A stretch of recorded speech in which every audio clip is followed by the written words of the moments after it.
freeze. I'm Batman.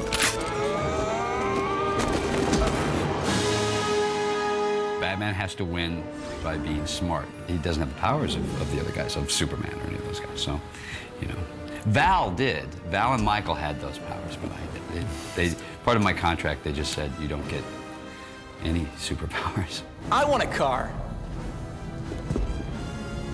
Chicks dig the car. This is why Superman works alone. Batman is probably one of the most flexible characters I've ever seen in any form of entertainment. Spider-Man is always Spider-Man. Superman is always Superman. Batman is a lot of different things at a lot of different times. Batman's story is fairly grim, but if you don't say that his parents were murdered, you can have a fun, campy Batman. George Clooney played a warm and fuzzy Bruce Wayne, kind of the guy next door, the guy that all the women love. And it was a completely different interpretation of Bruce Wayne. George is a huge plus to the picture. He brings a great deal of heart to the Bruce Wayne character, to his daytime character.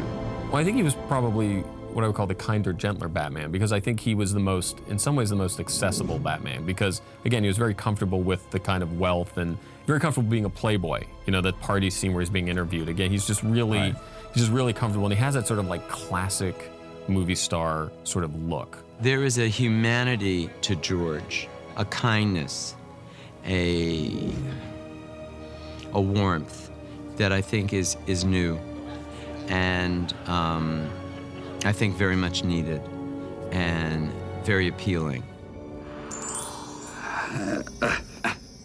Why are all the gorgeous ones homicidal maniacs? Is it me? He's mischievous, too. So he has a terrible life. He's touring between Elle Macpherson and Uma Thurman. His life is a horror. I tried to make this character, Bruce Wayne, and Batman, but mostly Bruce Wayne, I wanted him to look and sound like a doctor on a high-rated television show. And I thought, you know, with my acting range, that I'd be able to do that. And I've seen some of the dailies and stuff, and I've seen little pieces of the film, and I think that I achieved that. I love you, old man. And I love you, too. There's a wonderful scene where George Clooney says, you know, I love you, old man. I'm paraphrasing here, but it is they all, play it very, very warmly and with a lot of heart. And I thought Clooney, made a very good Bruce Wayne, and no place better than in that scene, and really captured what they were going for with the movie, which was about heart and family and valor and bravery. And you don't have to wear a suit and ride around in a fancy car to be a hero. Sometimes the bravest heroes are the ones who just stoke the home fires and keep everybody sane back in the cave.